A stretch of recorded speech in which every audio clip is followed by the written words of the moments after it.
Assalamualaikum warahmatullahi wabarakatuh. Good morning, student. How are you? Youth, cheerful, and amazing. Student, I'm so happy right now because there's a lot of you have attended in my class. Yesterday, in the simple present tense, which is affirmative, negative, and interrogative. And I'm so excited about it. I have read about your assignment and it's very delightful for me. Ya, anak-anak sekalian, Mr. Bim sangat bahagia sekali karena banyak dari kalian yang absen dan terhadir dan melihat video dari Mr. Bim dan juga tidak lupa mengerjakan tugas yang Mr. Bim gunakan. Bagaimana? Mudah bukan membuat simple present tense?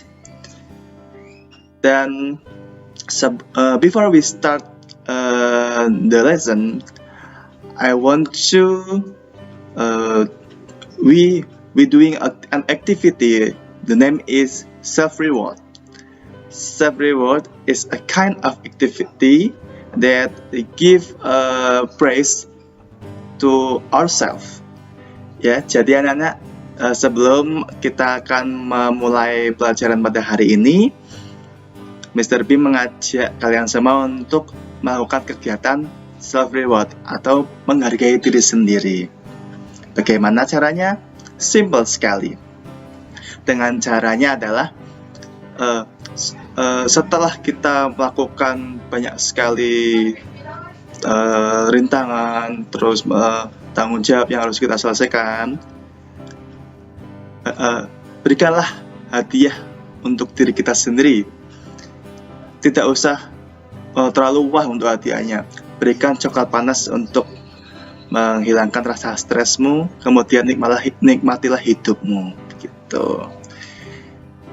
So student, please be proud of yourself because every individual in this world has their characteristic, has their potential. Jadi setiap individu di dunia ini memiliki beragam karakteristik dan memiliki beragam potensial, dan itu berbeda-beda antara satu dan satu yang lainnya, ya, berbeda. Never tell yourself you should be someone else. Jangan pernah menuntut dirimu untuk bisa menjadi orang lain karena dirimu adalah spesial, gitu. Okay, student. After that, today we will dig it out about the last assignment. Kita akan menganalisa tugas-tugas kalian kemarin, dan Mr. Bim menemukan beberapa yang kreatif sekali dari tugas kalian, dan kita akan memberikan masukan terhadap tugas-tugas yang sudah dikumpulkan, gitu. Setelah itu, Mr. Bim akan memberikan kisi-kisi tentang PTS nanti atau penilaian tengah semester yang akan dilaksanakan tanggal 1 sampai 10 Maret. Jadi, tetap belajar yang giat, tekun, dan jangan lupa berdoa. Okay, student. First of all, Mr. Bim, I like to give a feedback about the last assignment. It's about simple present tense. That I give you an assignment to make some simple present tense in affirmative, negative, and interrogative. Yeah, I found that a few of sentence that need to be give a feedback. The first one, I found he plays football.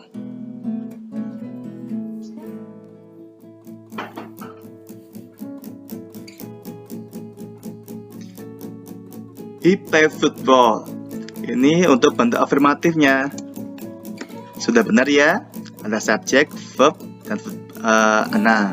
Kemudian kita pindah ke negatif. Juga sudah benar. Ada subjek, does, ada not, verb, juga football. Tetapi ketika pindah ke kalimat interrogatif. Ayo, ada yang hilang? Apanya? Ya, tepat sekali. Ini kurang verb. Jadi di sini ada verbnya, tapi pas membuat interrogatif kelupaan untuk menambahkan verbnya. Jadi ini kalimatnya kurang verb. Ya sudah. Jadinya lengkap sudah untuk kalimat simple present tense model interrogatif. And after that, I have found also that one of you make more forward from my lesson, ya. Jadi saya sangat bahagia sekali melihat, wah ternyata murid-murid saya itu sudah pintar sampai bisa menggunakan simple present perfect yang belum diajarkan, dan di bawahnya juga menggunakan simple future, ya, yang belum Mr. Bim ajarkan, tetapi kalian sudah bisa menggunakan. Mr. Bim sangat bahagia sekali. Tapi karena konteks kali ini itu adalah bagaimana cara membuat simple present tense, Mr. Bim jadi tidak termasuk ya untuk tugas kali ini. Itu beberapa kalimat tersebut adalah he has gone to London. Ini sudah benar memang. Bentuknya adalah simple perfect tense, di mana sebuah tenses yang digunakan untuk menceritakan kejadian yang terjadi di masa lampau dan efeknya itu sampai sekarang gitu. Tetapi karena kita kali ini tuh mempelajarinya tentang simple present tense, jadi tidak masuk untuk kalimat ini. Dan juga kalimat yang berikutnya, we will attend the party. Ini juga benar. Tapi jenisnya beda, bukan simple present tense, tapi simple future atau menceritakan kegiatan yang akan kita laksanakan. Ciri-cirinya apa? Ada word will, ya, itu menandakan bahwa kegiatan ini akan dilaksanakan di masa depan. So I'm so sorry I can't let this sentence into the assignment, ya. Ini benar tapi tidak sesuai tugas yang Mr. Bim berikan begitu. Tidak apa-apa, Mr. Bim hargai tersebut. Itu tandanya kalian pintar-pintar semua. Dan berikutnya, my mom is not prepare breakfast. Ayo, di mana kesalahannya? Kurang tepatnya, kalimat kurang tepatnya. Ya, karena di sini ada double, ada is, ada prepare. Prepare tersebut kan sudah menjadi verb, ya. Jadi dipilih saja mana yang mau menggunakan to be atau menggunakan verb one gitu. Jadi dihilangkan. Berarti kalau di sini ada kata pelengkapnya itu breakfast atau sarapan, kita hilangkan saja. Untuk isinya dihilangkan to be-nya. Prepares the breakfast. Begitu. Jadi jangan double ya, pilih satu saja.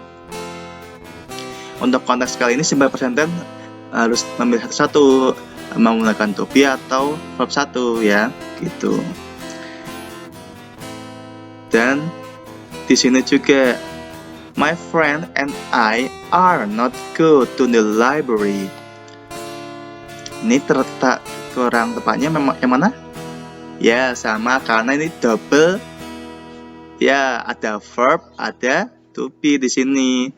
Jadi kalau bentuknya simple present tense itu memilihnya salah satu saja. Mau pakai to be atau pakai verb satu begitu.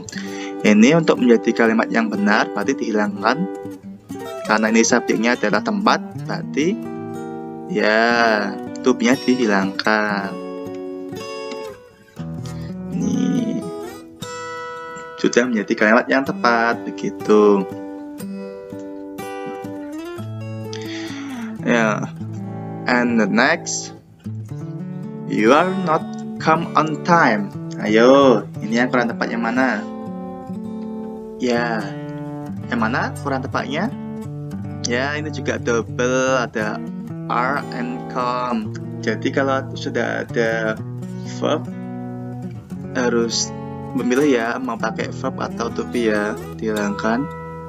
Kalau mau bentuknya negatif berarti kalau ada verb diganti you do not, you do not come on time ya, kamu tidak datang tepat waktu gitu. Atau bisa kita ganti dengan apa kalau mau pakai to be? You pakainya apa to be nya? Kalau you dewe are ya, are telat ya, late, you are late itu kalau mau pakai yang to be itu. And next ya, ini juga bagus sih, semakin kurang tepat.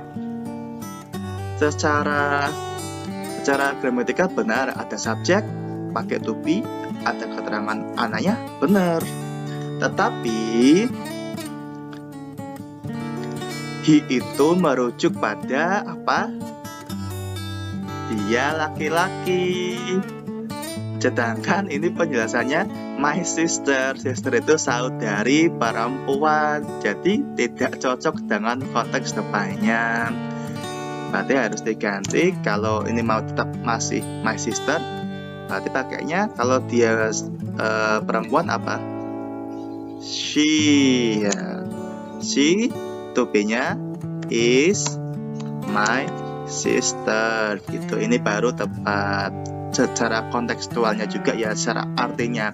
Karena kalau pakai ini berarti ini kan subjeknya itu untuk laki-laki, tapi kok pada saja my sister ya, ini kan tidak cocok ya gitu. Jadi harus diperhatikan, itu untuk merujuk dia laki-laki. Kalau untuk merujuk ke perempuan pakainya she, alright ya. Ini juga ya ke bawahnya juga, jadinya harusnya kalau my sister pakainya ya she gitu, karena tidak cocok kalau pakai he. Oke. Kalau ini berikutnya she like bread, ada yang kurang apanya? Ya, ini verbnya tidak dikasih s, padahal subjeknya itu adalah she begitu. It also happen in the last sentence. Ratna right high. Ini juga his ya, bukan ini tidak tepat ya, karena apa? Konteksnya depannya adalah perempuan, bukan his, jadinya kepemilikannya. Kalau perempuan berarti pakainya her ya. Berarti kalau kita mau biar tepat apa? Ratna, verbnya tambah apa? S, right. Terus kepemilikannya his itu untuk laki-laki, kalau perempuan pakainya her. Her bicycle very fast ya gitu ya. Oke students, jadi itulah beberapa kalimat yang kurang tepat ya. Jadi penggunaannya itu harus diperhatikan. Kalau sudah ada subjek harus ada verbnya juga, dan harus ada anak. Dan kalau sudah ada verb dipilih, jangan juga ada yang to be begitu. Itu berlaku untuk yang simple present tense gitu ya. Nanti beda lagi kalau ada pakai dua itu, tapi bukan dalam konteks ini, untuk materi selanjutnya saja begitu. So student, that's all from the feedback. So we will move into the what's it? Ya, kisi-kisi. Ya. Preparing for mid semester test. Kita harus berusaha dan bersiap-siap dulu agar hasil yang kita harapkan dapat tercapai. Karena slogan Mr. Bean, victory loves preparation. Jadi kemenangan itu butuh apa? Ya, persiapan gitu. Persiapannya yang matang akan menjamin keberhasilan yang lebih tinggi. Jadi harus dipersiapkan untuk kisi-kisinya. Jadi kisi-kisi itu meliputi kompetensi dasar. Jadi kompetensi yang diajarkan pada kalian pada pokok bahasan ini. Ini kompetensi dasarnya. Kemudian kita akan menuju ke kisi-kisinya. Untuk mid semester test preparation, kisi-kisi dari Pak Bim adalah siswa dapat menyebutkan penjelasan tentang text report. Jadi anak-anak diminta untuk dapat mengerti apa sih text report itu. Nah, begitu ya. Terus itu dengan meliputi identifying synonym, anonim dalam text report. Jadi ada muncul nanti pertanyaan, terus disuruh mencari apa sih sinonim dari kata ini gitu di dalam teks itu ya. Terus apa sih antonim kurang T. Antonim dari kata tersebut gitu. Ingat, sinonim itu berarti arti yang sama sinonim. Kalau antonim lawan katanya. Oke, pinter semua. Terus menemukan gagasan utama dalam sebuah text report. Jadi anak itu diminta untuk dapat menemukan ide pokoknya atau gagasan utamanya ya dalam text report ini itu tentang apa sih? Jadi text report itu menceritakan tentang apa sih? Memaparkan tentang apa gitu text reportnya. Terus yang nomor 2, siswa dapat menyebutkan social function dari text report. Ini lebih merujuk ya. Jadi anak-anak diminta untuk dapat menyebutkan tujuan dari text report tersebut untuk apa gitu. Kemarin sudah Mr. Bim berikan semua, ada, dan bisa mencari googling juga ya kalian, mencari di internet apa sih tujuan text report itu untuk apa sih social function-nya dari text report, bisa di google juga di internet, dan juga bisa diambil dari materi yang Mr. Bim berikan. Dan nomor 3, siswa dapat membedakan generic structure pada text report. Ayo, masih ingat kan generic structure-nya apa aja dalam text report? Ya, ada 2. Yang pertama adalah general classification. Dan yang kedua, ya, description. Jangan lupa ya. Next, siswa dapat menganalisis language feature pada text report. Ini lebih ke tata kebahasaan. Jadi kebahasaannya itu yang bisa diberikan kemarin, simple present tense. Jadi anak-anak harus mengetahui peletakan dari simple present tense dan juga rumusnya ya. Ingat-ingat, subject, to be atau is, subject, verb atau to be tambah ana. Jangan itu ya, harus dipelajari kembali begitu. Dan kemudian penggunaan relational verb ini dan penggunaan relating verb, dua-duanya ini terdapat di LKS ya, bisa dipelajari lebih lanjut di situ.